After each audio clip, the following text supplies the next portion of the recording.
I wanted to jump off the defensive theme because when we talk to the young kids, I always bring it back to my 11U son playing travel baseball and talking to the middle infielders about how to do it fundamentally sound with a little bit of swag, with a little bit of his own style, but it's rooted in just being so fundamentally sound that he's been able to play in the Bay Area shortstop. I'm talking about Brandon Crawford for a long time. Not easy to stay. Usually see the transition. We talk about Corey Seager. Oh, well, if he doesn't stay at short, he could go to third. This guy stayed at short for umpteen years in the Bay Area. So let's go in because he does a lot of things defensively really, really well. One of them being the backhand. I mean, a body position is always paramount when you're playing middle infield. And I always tell the young kids, do you catch the ball with your glove or do you catch it with your feet?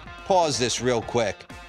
And a lot of what Brandon Crawford does happens with the lower half. His body's always in position to make throws. When he takes the backhand play, this leg's in the back and he's able to set, come right up and throw. If he's got to take the extra step, then he takes the extra step, but he's always squared. He's always in the right spot. And one thing he does better than a lot of guys in the big leagues, this is stuff, we're going to get into cutoffs and relays real quick. People always ask what do big league teams do. They don't practice once the season starts. They come out at 4 o'clock, you grab a stretch, you get a few ground balls, and you go to work. You're not doing cutoffs and relays once you leave spring training. But Brandon Crawford has this uncanny ability to know every outfielder's arm in the system, how his arm's feeling that day, what their ball likes to do. Run this. This is a double down the right field line from Mr. Reynolds. You got a man on first. This is Mike Tauchman, okay? New to the team. Okay, run that back, because what he does is very subtle. Once Mike Tauchman throws this baseball, you see the tail, you see him take that step, pause that. And what I tell the kids, know your outfielder's arms. Some guys don't have great arms. A Marcell Ozuna, Dansby Swanson might have to go out a little bit further than he would for, say, a Ronald Acuna. Mike Tauchman, kind of that average big league arm, but it's got a little tail on it, a little arm side run. What does Brandon Crawford do? Takes the step, adjusts himself, run this, and throws an absolute rocket to home plate to cut down Frazier.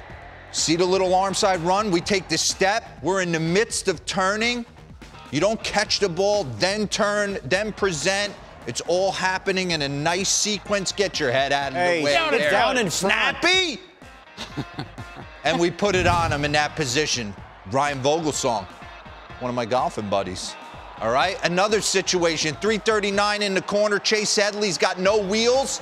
I can take my time. Set up a monster throw to home plate. Nice pick by Buster Posey right there. Look at him set up. That thing is an absolute rocket shot. He looks like he's pitching. He knew he had time to load up. He knew he had time to take the extra step. Always in that situation, know thyself, know thy runner, know your outfield arm.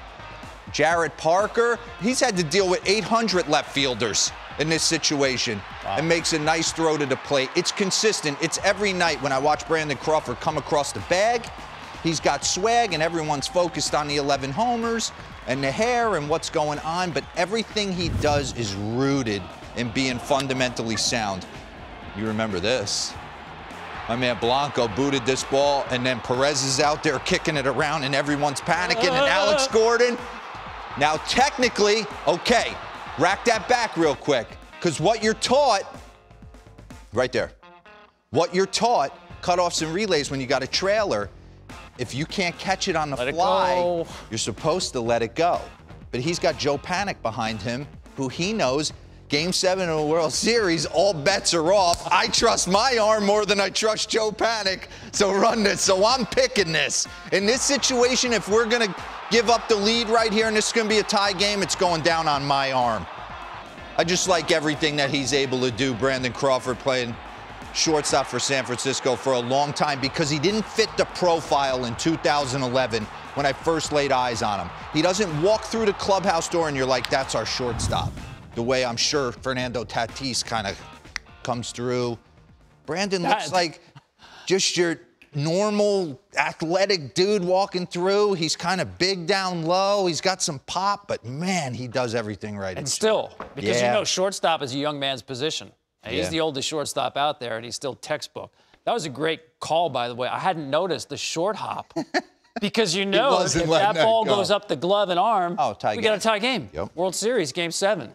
It was the other thing he's done, that team, as you know, their pitching staff throws more ground balls than anybody else. He is so important to the Giants right now. And he's actually playing 2 feet deeper on defense than he did 2 years ago. So positioning-wise, he's gotten a little bit deeper now, and he still has the arm to do that. It's amazing to see this guy. I want to say get better, even though his skills have always been there. And he can have fun. People don't see him behind the scenes. He's a real wizard with the glove.